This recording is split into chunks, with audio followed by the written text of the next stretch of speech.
దేవుని నామానికి మహిమ కలుగునుగాక. మన ప్రభును రక్షకుడైన యేసుక్రీస్తు వారి నామంలో అందరికీ ఉదయకాల శుభములు తెలియజేయుచున్నాను.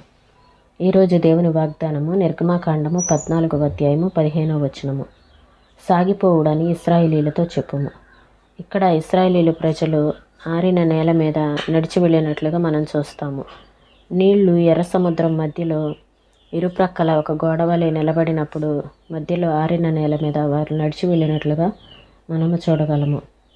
అలానే ఇదంతా దేవుని యొక్క గొప్ప కార్యము. మోషే గారు కలిగి ఉన్న గొప్ప విశ్వాసాన్ని బట్టి ఈ కార్యము జరిగింది. అలానే మన జీవితాల్లో ఏవైనా ఆటంకాలు వచ్చినా దేవుని ఆజ్ఞకు లోబడే విషయంలో మనం ఏమాత్రమూ భయపడాల్సిన పని లేదు.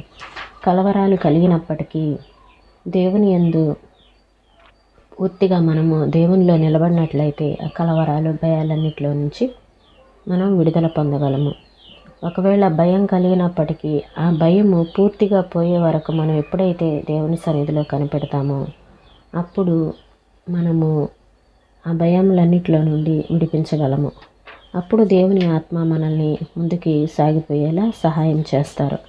ఆనాడు ఇశ్రాయేలీలు ఎర్ర సముద్రం దగ్గర ఎలాగ విజయవంతముగా సాగి వెళ్ళిరో ఒక్కసారి స్మరణకు తెచ్చుకొనుము.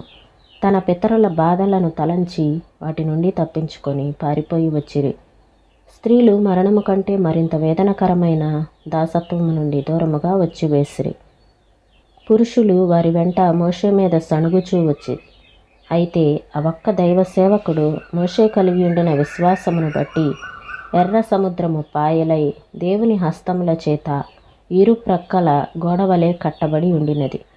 దేవుడు తన బిడ్డల కొరకు ఏమైనా చేయగలడని దీనిని బట్టి దృఢమగుచున్నది.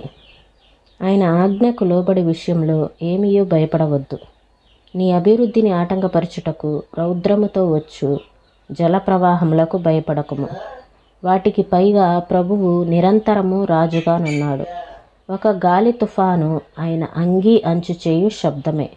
ఆయన రాకడ ధ్వనికి సూచనయే. ఆయన వచ్చుచున్నట్టు చప్పుడగుటయే. ఆయనను నమ్ముటకును వెంబడించుటకును వెనుదీయవద్దు. నిన్ను ఆటంకపరిచిన తుఫానులే నీ అభివృద్ధికి సాధనములు. FB mayor. నీ బ్రతుకులో నీవు అటు ఇటు వెళ్ళలేకుండా ముందుకు మాత్రమే పోయి చేరవలసిన నీ ఎర్ర సముద్రము నొద్దకు ఎప్పుడైనా వచ్చితివా? అలాగైతే నీ భయము పూర్తిగా పోవు వరకు ప్రభువు సన్నిధిలో కనిపెట్టుము. నీ రాత్రి వెలుగుగా చేయబడినంత వరకు వెనుకకు ముందుకు కూడా వెళ్లకుండా నీ ఉన్న చోటనే కనిపెట్టుము. ఆయన గాలిని పంపును, జలమును రాశిగా నిలవబెట్టును. అప్పుడు నీ ఆత్మతో సాగిపోమ్మని చెప్పును. అప్పుడు ఆయన హస్తము నిన్ను తేటగా నడిపించును. నీవు పూర్తిగా అవతలకు చేరిన తరువాత నీళ్లను మరలా కలిపివేయును. అప్పుడు నీ శత్రువు నిన్ను సమీపించలేడు. ఏ కెరటమును నిన్ను తాక వీలు లేదు. మహాబలము గల సముద్రము సహితము నిన్ను ముంచలేకపోవును. వేగముగా వచ్చు కెరటములు కానీ వాటి నురుగు కానీ పొంగు కానీ నీ పాదముల వద్దకు వచ్చి నిలిచిపోవలసినదే. నీ ప్రభువు నీకు సిద్ధము చేయు ఆరిన నేల మీద నీవు నిర్భయముగా నడిచిపోదువు.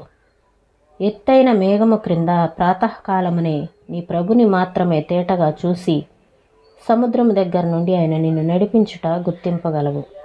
నీ వెన్నడును ఎరుగని నూతన మార్గంలో ఆయన నిన్ను నడిపించును. నీ విక్కను ఎంత మాత్రమును భయపడక సంతోషముతో ఆయనను స్తుతించుచు ఆయన నీకు సిద్ధపరచిన పరమ కానానుకు సునాయాసముగా ప్రయాణమైపోదు.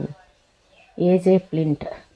ఈ మాటలను ప్రభు మన వినికిడిలో దీవించునుగాక. ప్రార్థన చేసుకుందామండి. స్తోత్రం తండ్రి, పరిశుద్ధుడా, ప్రేమ కలిగిన దేవా, మీకు వందనాలు ప్రభా. ఇశ్రాయేలీల ప్రజలు ఎర్ర సముద్రం మధ్యలో నుంచి నాయన ప్రభా అయ్యా ఆరిన నేల మీద ఏ విధంగా నడిచి వెళ్ళారో నాయన మా ప్రభా మీ వాక్యంలో మాకు తెలియపరుస్తూ ఉంది తండ్రి దేవా. అయ్యా మోషే గారు కలిగిన గొప్ప విశ్వాసము దేవా, దాని ద్వారానే గొప్ప కార్యము జరిగింది దేవా. నాయన ప్రభా అయ్యా మీరు జరిగించిన ఈ గొప్ప కార్యాన్ని బట్టి మీకు వందనాలు చెల్లిస్తున్నాం తండ్రి. నీ బిడ్డల పక్షంగా మీరు పోరాడే దేవుడు, మీరు వ్యాజ్యమాడే దేవుడు నాయన ప్రభా. శత్రువుని ఓడించే దేవుడు తండ్రి. శత్రువైన సాతాన్ని ఎదిరించే శక్తిని మాకందరికీ దయచేయమని అడుగుచున్నాను ప్రభా. స్తోత్రములు నాయన. అట్టి విశ్వాసాన్ని మేము కూడా కలిగి ఉండటానికి సహాయం చేయండి. మా జీవితాల్లో ఎదురయ్యేటువంటి కలవరాలు, భయాలు, అయ్యా నా తండ్రి, శోధనలు, వాటన్నిటిని ఎదిరించి ముందుకు సాగిపోయే కృపను మాకు దయచేయండి ప్రభా. మీ ఆత్మ ద్వారా మాకు సహాయం చేయమని అడుగుచున్నాం తండ్రి. స్తోత్రములు ప్రభా. అయ్యా నీకు వందనాలు తండ్రి. నాయన మీ హస్తము నాయన ప్రభా మాతో ఉండి మమ్మల్ని నడిపించండి ప్రభా. సహాయం చేయమని, మీ నామానికి మహిమ తెచ్చుకోమని యేసయ్య పరిశుద్ధమైన నామంలో అడిగి వేడుకొంచున్నాం తండ్రి. ఆమేన్.